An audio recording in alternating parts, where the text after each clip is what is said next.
सात संगत जी, प्रेम से कहना धन निरंकार जी। सात संगत जी, दासी स्वागत करती है आप सभी संतों महापुरुषों का आपके ही अपने YouTube चैनल सच्ची गुरु भक्ति पर।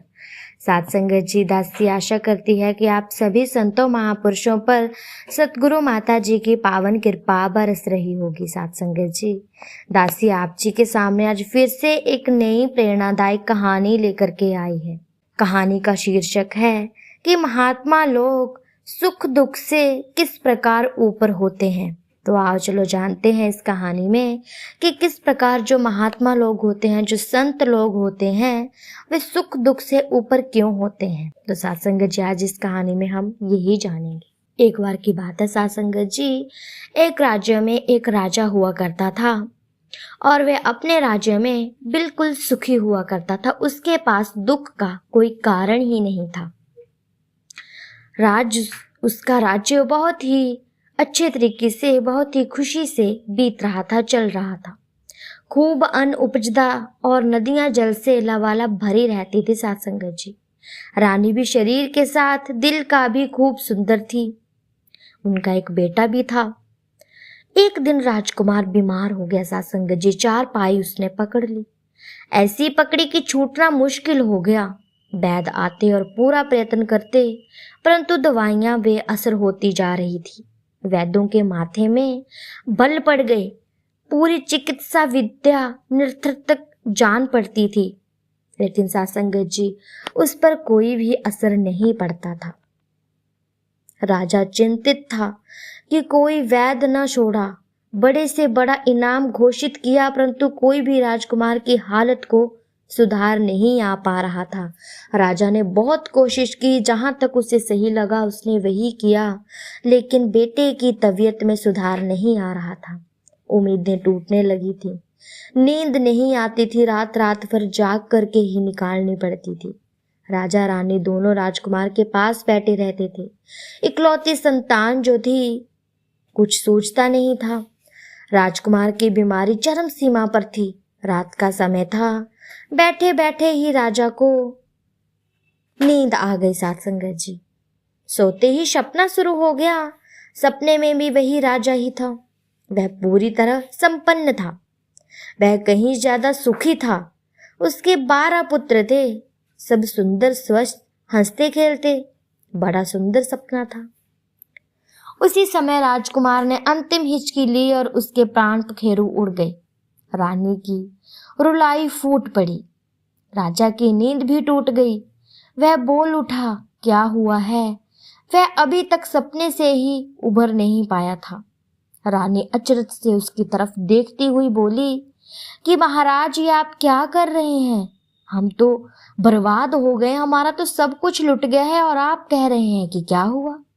क्या आप अनजान बनने की कोशिश कर रहे हैं, या जो हुआ है आप उसको अपना नहीं पा रहे? देखिए ना, अब हमारा राजकुमार अब नहीं रहा।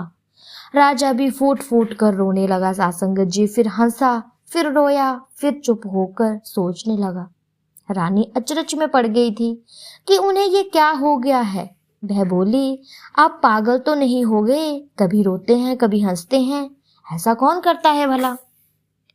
रोने का कोई कारण मैं समझ नहीं पा रहा। राजा बोला, क्यों, क्या ये कम बड़ा कारण है? सात संगत, रानी कुछ आदेश में राजकुमार के मृत शरीर की ओर संकेत करके बोली। सात संगत, राजा बोला, तुम समझ नहीं पा रही हो। अब थोड़ी देर पहले जब मैं सो रहा था तो मेरे एक नहीं 12 पुत्र थे। ये मरा तो वे 12 मर गए। इस एक के लिए रोऊं या उन 12 के लिए रोऊं? मुझे तो उन 12 की भी बहुत दुख है, पर रोऊं तो रोऊं किसके लिए? यह 13 के लिए रोऊं या उन 12 पुत्रों के लिए रोऊं, कुछ समझ में नहीं आ रहा है।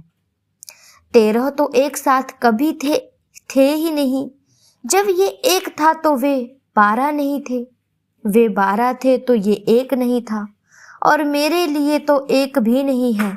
इसीलिए समझ नहीं आता कि रोऊं या ना रोऊं। एक सपने में बाहर ही थे, एक सपने में 12 ही थे, 13वां नहीं था। दूसरे में एक था, शेष 12 नहीं थे। अब दोनों ही नहीं रहे, दोनों सपने टूट गए। जब बेटे न रहे तो बाप का संबंध ही कहाँ रहा। अब रोने की कोई तुक नहीं बनती। राजा शांत हो गया क्योंकि वह समझ चुका था कि ये एक सपना ही था। जिस प्रकार उसने सपना देखा उसी प्रकार ये बाहरी दुनिया में भी सपना ही एक चल रहा है, जिसमें हम झूठी ही जिंदगी जीते रहते हैं। यह संसार सपना ही तो है, यहाँ कुछ भी तो रहने वाला नहीं। कुछ कल टूट गया, कुछ आज टूट रहा है, कुछ आगे टूट जाएगा। इसके मोह से बचकर जीवन जीने की शिक्षा ही महात्माओं ने दी है कि महात्मा निर्लिप्त होकर जीवन जीते हैं और सुख दुख से ऊपर उठते हैं। साथ संगत जी, राजा ने महात्माओं से शिक्षा ली हुई थी, इसीलिए उसे तुरंत बात समझ में आ गई कि सच में जो महात्मा लोग कहते थे वह बात आज मुझे पता चल ही गई। उसे समझ में आ गया कि जिस प्रकार सपने में 12 पुत्र थे और 12 ही मर गए, और जैसे ही आंख खुली तो एक ही बेटा था, वो भी नहीं रहा, तो रोऊं तो किसके लिए रोऊं? वो भी माया थी और ये भी माया है। इसीलिए साथ संगत जी, हमें भी इस मोह माया से बाहर निकलना है। साथ संगत जी, इसमें फंसना नहीं है। भगवान जो देते हैं हमारे भले के लिए वो हमें दे ही देते हैं, और जो हमें अच्छा नहीं होता हमारी सेहत के लिए उसे नहीं देते। और जो दी हुई चीज है वो कब तक हमारे लिए सुखदायी होती है और कब हमारे लिए वो नुकसानदायी बन जाती है, तब भगवान उसे छीन लेता है।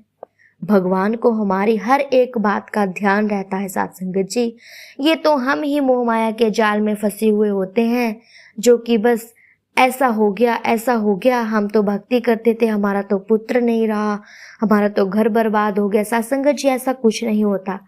जिसने सुख के लिए आपको पुत्र दिया है तो उसने आपको दुख के वक्त उसे लेना भी तो है। साथ संगत जी, डॉक्टर हमें वही दवा देते हैं जो साथ संगत जी हमारे शरीर को ठीक करने के योग्य होती है, और जो योग्य नहीं होती वो दवाई नहीं देता। साथ संगत जी, और साथ संगत जी, कई बार आपके साथ भी हुआ होगा कि डॉक्टर 4-5 दिन की दवाई दे देते हैं और ये भी कह देते हैं कि यदि 2 दिन में फर्क पड़ गया तो फिर मत खाना, और नहीं पड़ा तो खाते रहना। तो साथ संगत जी, वही बात यहाँ पर भी लागू हो रही है कि जब तक परमात्मा को लगा कि हमारे लिए ये वस्तु सही है तब तक वो हमारे पास ही रहती है, और जब उसी वस्तु की वजह से हमारे दिलों को दुख पहुंचता है, हम उससे दुखी रहने लगते हैं, तो परमात्मा फिर उसे ले लेता है, उस चीज को अपने पास बुला लेता है ताकि मेरा भक्त दुखी ना रहे। लेकिन हम फिर भी इस मोह माया की दुनिया में फंसते हैं और भगवान को ही दोषी मानने लग जाते हैं कि हम तो भक्ति करते थे, हमारा तो बेटा भी इतना भक्ति करता था, हमने तो एक भी सत्संग छोड़ा नहीं था, पर फिर भी इस निरंकार प्रभु परमात्मा ने हमारे साथ ऐसा किया, न जाने कौन से कर्मों की सजा दे रहे हैं। साथ संगत जी, ये भरम भुलेखे हैं जिनमें हम फंसे हुए होते हैं, हम निकलने का नाम ही नहीं ले पा रहे, और जो इस निरंकार ने शिक्षा दी होती है उस पर हम अटल ही नहीं रह पा रहे, हम उस पर विश्वास ही नहीं कर पा रहे। तो ये मन की अवस्था होती है। साथ संगत जी, इसी मन की अवस्था से निकलना है। मनमत से निकलो और गुरुमत को अपनाओ। मन की सुनोगे तो आगे नहीं बढ़ पाओगे, और गुरु की सुनोगे तो आगे से आगे बढ़ जाओगे, जो कभी सोचा भी नहीं होगा। तो साथ संगत जी, दासी भी कहीं बोलों में ही ना रह जाए, दासी भी अपने जीवन में ये सब बातें धारण में लाए। तो साथ संगत जी, दासी की कहानी आप जी संतों महापुरुषों को अच्छी लगी हो तो वीडियो को लाइक कीजिएगा, कमेंट में धन निरंकार जी जरूर लिखिएगा। चैनल पर नए हैं तो चैनल को सब्सक्राइब जरूर कर लीजिएगा, क्योंकि साथ संगत जी ऐसी ही प्रेरणादायक कहानियाँ मैं आप जी संतों महापुरुषों के सामने हर रोज लेकर के आती रहती हूँ। अब मैं मिलती हूँ आपसे नेक्स्ट वीडियो में, तब तक के लिए धन निरंकार जी।